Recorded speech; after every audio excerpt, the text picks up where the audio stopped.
বান্দা যখন ইফতার নিয়ে যখন বসে,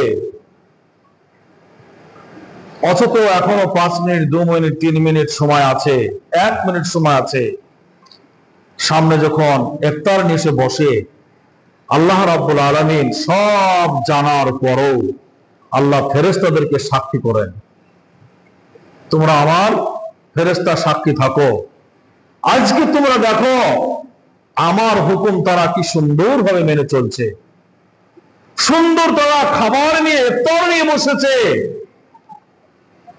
কিন্তু এখন আমার হুকুম হয়নি।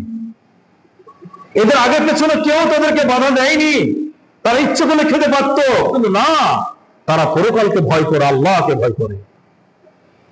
এই ইফতার নিয়ে যে সামনে বসেছে, এই বসার কারণে আল্লাহ এদেরকে আমি এত মর্যাদা এত সম্মান দান করেছি, এই সম্মানটা এখানে যাই আমি ক্ষান্ত হইনি। কোথায় শেষ করেছি? আল্লাহ বলেছেন ইন্না লিল্লিকাই রাব্বিহি, তারা আমার নিকটে হাজির হবে আর তাদেরকে আমি বিনা হিসাবে জান্নাত দান করব।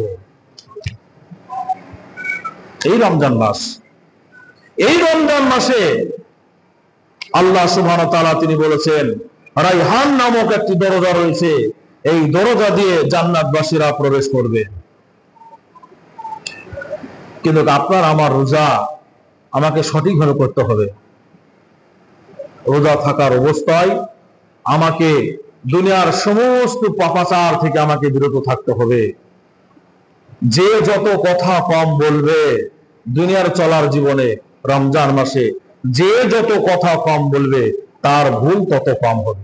যে যত রমজান মাসে রোজা করার পর বেশি বেশি বকাবকি করবে এখানে ওখানে, তার মুখ থেকে অটোমেটিক ভুল কথা বেরিয়ে যাবে, আর ভুল হলেই রোজার ঘাটতি হবে, রোজা কমজোরি হবে।